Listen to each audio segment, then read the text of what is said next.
the next row on her own sat a pale girl with blonde hair all the way down to her waist.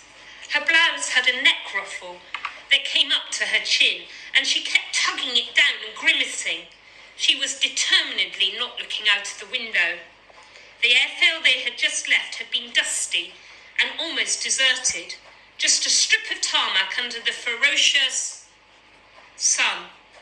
Fred's cousin had insisted that he wear his school uniform and cricket jumper, and now inside the hot, airless cabin, he felt like he was being gently cooked inside his own skin. So my question to you, who am I? What book am I reading? And what country is this set in? The Tiger Skin Rug by Gerald Rose.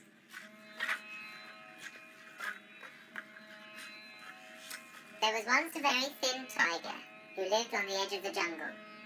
He was sad and thin because he was getting old and food was difficult to catch. The monkeys threw nuts at him and called him names.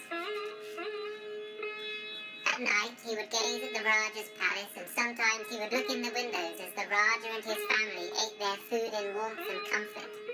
He wished that he could join their friendly company. One day he was watching a servant beating the rugs in the palace gardens. One of the rugs was a tiger skin. The tiger had an idea. While the servant's back was turned, he jumped over the wall, took down the old tiger skin rug, hid it under a bush, and draped himself over the line.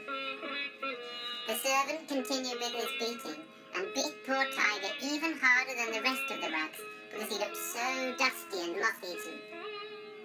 Finally, when there was not a speck of dust left, the servant carried all the rugs back into the palace and spread them about in their correct places.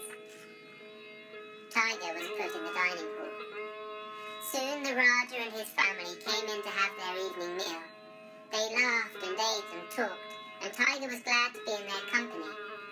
They did not notice him, for he looked thin and moth-eaten, just like the old tiger skin rug which they were used to. After the meal, when they had all left the room, Tiger jumped up and finished all the scraps. Then he drank some tea and lay down for a good night's sleep. This was a wonderful life, and he was determined not to spoil it. Every day he enjoyed the family's company. Every evening he finished the scraps and drank some tea, but he was careful to keep very still whenever anyone came into the room. At first, nobody suspected that he was not the real tiger skin rug, because he was so thin and looked so moth-eaten. The Raja would play and frighten the children with him. The children would pretend he was a real live tiger. But Tiger was worried, because he knew that he was not as thin as he used to be, or as moth-eaten. One day the Raja said, "How strange! The old tiger skin rug has improved with age. But it really is beginning to smell. If it cannot be cleaned, it will have to go." The following day the tiger was taken out into the garden and scrubbed with an old broom. The soap made his eyes sting. Then he was left on the line in the hot sun to drip and dry. When the servant carried Tiger back to the dining hall, he complained that either the tiger skin rug was getting heavier, or he was getting older and weaker. That night the tiger did not eat any scraps, and he couldn't sleep. He knew that he would soon be found out, and perhaps be made into a real tiger skin rug. Whatever could he do? Suddenly he heard a noise. All the hairs on his spine stood on end, and the end of his tail twitched. 3 robbers were climbing in through the window. They were carrying a sack, and they began to fill it with silver dishes, ornaments, and anything of value. While Tiger was wondering what to do, the door burst open, and the Raja rushed in. The robbers knocked him down and drew out wicked knives. Then Tiger stood up and roared. The roar echoed down every corridor and round every room and across the palace gardens, waking everybody. Tiger leapt to the Raja's rescue. The 3 robbers took flight. They were in such a hurry that they became stuck in the window as they fought to get through all at once. When the Raja had recovered from his shock and his family and his servants had gathered, the Raja proclaimed, "The tiger skin rug has saved us. He must stay forever." And so he did. He was never beaten and scrubbed again, but instead he bathed in the garden pool. He went on picnics with the family and rode on elephants. The children played with him and the Raja's wives loved him. He no longer ate scraps. He had his own plate of food and his own bowl of the best Indian tea. In the evening he lay on the floor with the family around him, for he was still their tiger skin rug, a real tiger skin rug, and the best in the whole world. The end.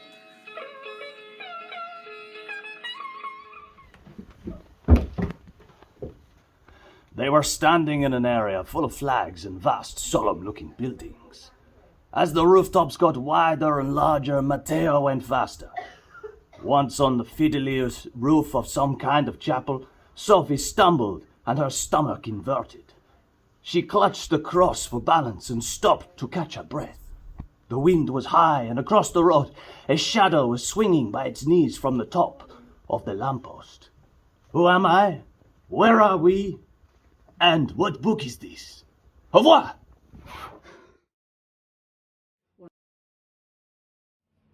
We watched the canary.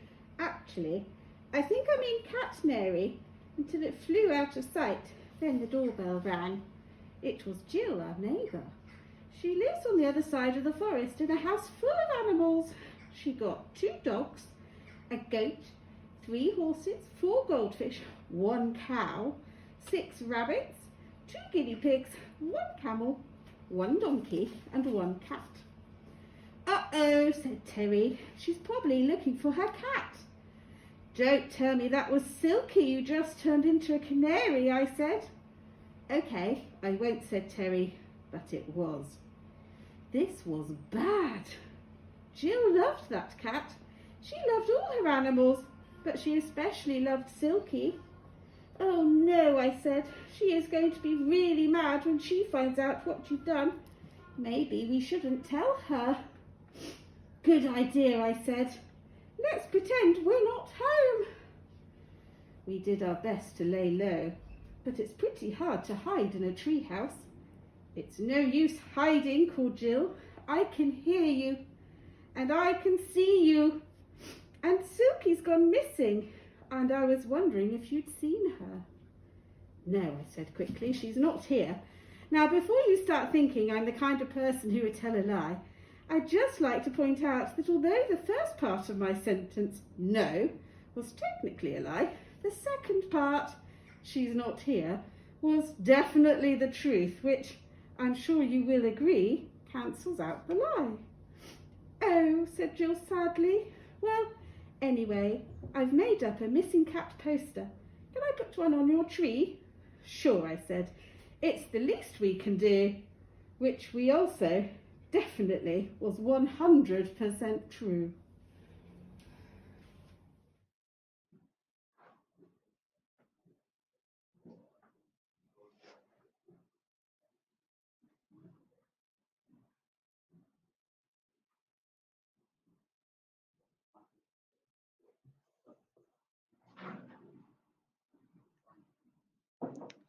The boy snapped awake.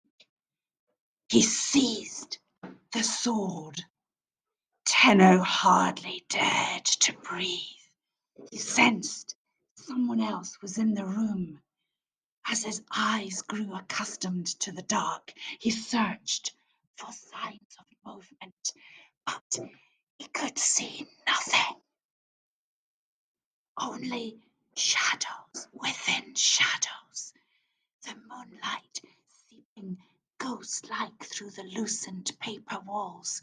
Perhaps he had been wrong.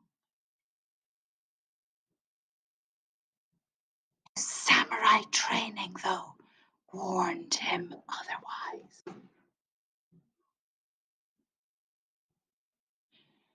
Who am I? Which book am I from? And which country is this book set in?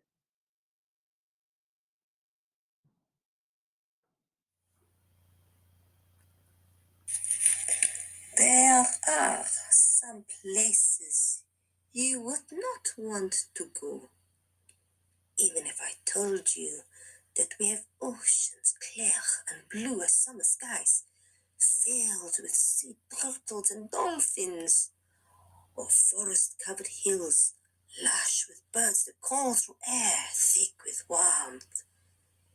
Even if you knew how beautiful the quiet is here, clean and fresh as a glass bell ringing. But nobody comes here because they want to. Pickle dives and his talons stretched wide as if he's preparing to strike. Then, through the black smoke billowing from his nostrils, I see a figure standing on her back. Her eyes are blazing and her hair is flying out behind her. She's wearing slippers and a leopard print onesie. After about an hour, they turned inland, and Martine was amazed at how quickly the scenery changed from a heathery type of vegetation and became like the country she'd always seen in photographs. Pale, spiky thorn trees and ragged shrubs dotted the long yellow grass, which glowed beneath the blazing summer sun as if it was lit from underneath. The empty road stretched on forever. Martine wound down her window, and the dusty, animal smell of the bush poured into the jeep. Where is she? And what's the story?